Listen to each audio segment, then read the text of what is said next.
Assalamualaikum warahmatullahi wabarakatuh. Saya Cici Sartika dengan NIM 2003041140. Pada kesempatan malam ini, di video ini, saya akan menjelaskan UAS Manajemen Teknologi Informasi. Adapun materi yang pertama mengenai sistem telekomunikasi.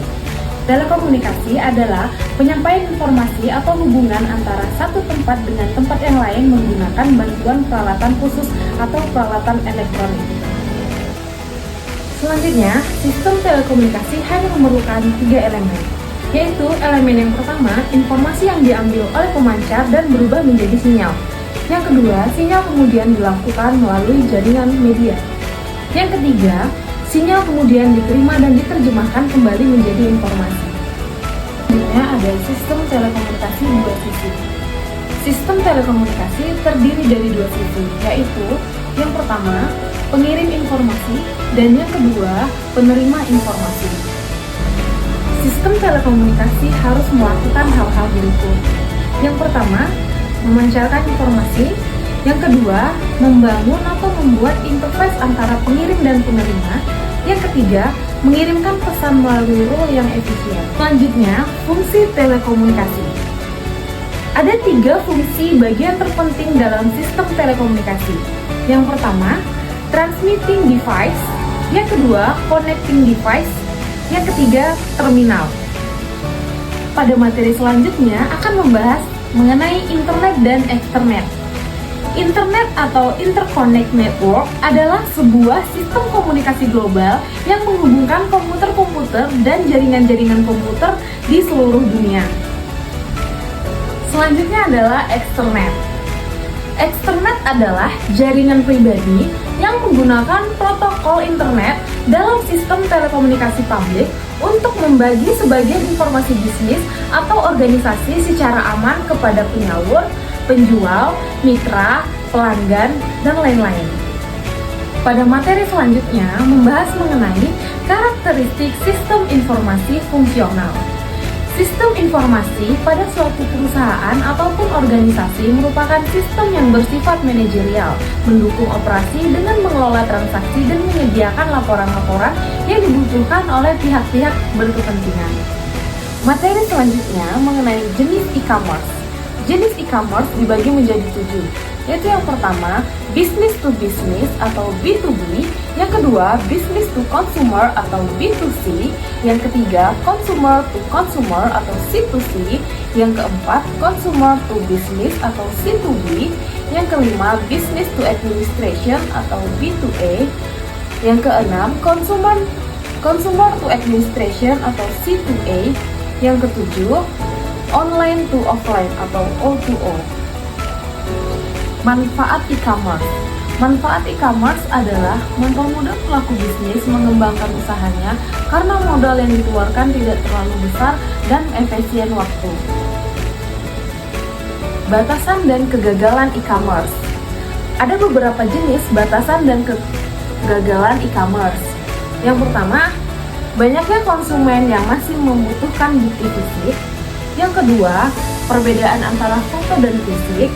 Yang ketiga, rawan akan penipuan. Yang keempat, barang tidak sesuai dengan ekspektasi.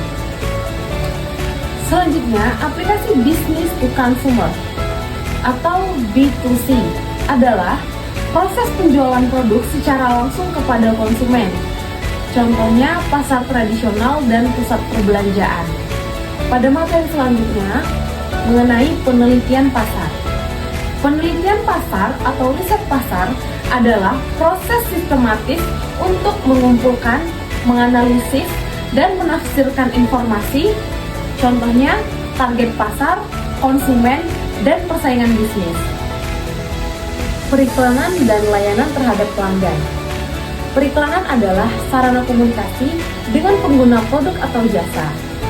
Sedangkan iklan adalah pesan yang dibayar oleh orang yang mengirimnya dan dimaksudkan untuk memberitahu atau mempengaruhi orang lain supaya menerimanya. Manajemen rantai pasokan atau SCM adalah manajemen aliran barang dan jasa yang mencakup semua proses yang mengubah bahan mentah menjadi produk akhir. Jenis-jenis SCM. Jenis-jenis SCM ada 3, yaitu yang pertama, rantai supply, yang kedua, internal SCM, yang ketiga, downstream SCM. Selanjutnya, permasalahan SCM. Ada beberapa permasalahan SCM, yaitu yang pertama, kualitas produk, yang kedua, pengadaan barang, yang ketiga, perubahan permintaan pasar, yang keempat, akses teknologi baru. Artificial Intelligence atau AI atau kecerdasan buatan merupakan ilmu yang mempelajari tentang bagaimana cara membuat sebuah mesin cerdas. Ada beberapa jenis Artificial Intelligence, yaitu yang pertama, mesin reaktif, yang kedua, memorinya terbatas, yang ketiga, teori pikiran, yang keempat, kesadaran diri. Materi selanjutnya mengenai Expert System.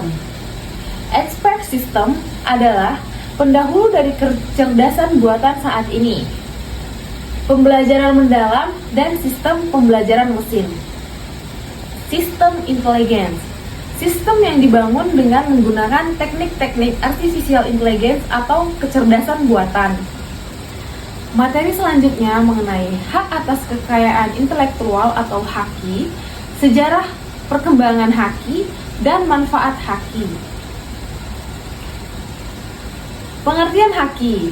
Haki adalah suatu hak yang muncul dikarenakan oleh suatu hasil dari olah pikir otak dengan menciptakan suatu produk atau proses yang bisa digunakan oleh manusia. Sejarah haki. Peraturan haki sudah ada di Indonesia sejak tahun 1840-an. Pemerintah kolonial Belanda memperkenalkan undang-undang pertama mengenai perlindungan haki pada tahun 1944. Selanjutnya, pemerintah Belanda mengundang Undang-Undang Merek 1885 tentang Undang-Undang Paten 1910 dan Undang-Undang Hak Cipta 1912. Selanjutnya, manfaat haki. Manfaat haki yang pertama, sebagai perlindungan hukum terhadap pencipta dan karya ciptanya. Yang kedua, sebagai bentuk antisipasi pelanggaran haki. Yang ketiga, meningkatkan kompetensi. Dan yang keempat, memiliki hak monopoli. Cukup sekian materi ujian akhir semester manajemen teknologi kali ini. Jika ada kesalahan, mohon dimaafkan. Assalamualaikum warahmatullahi wabarakatuh.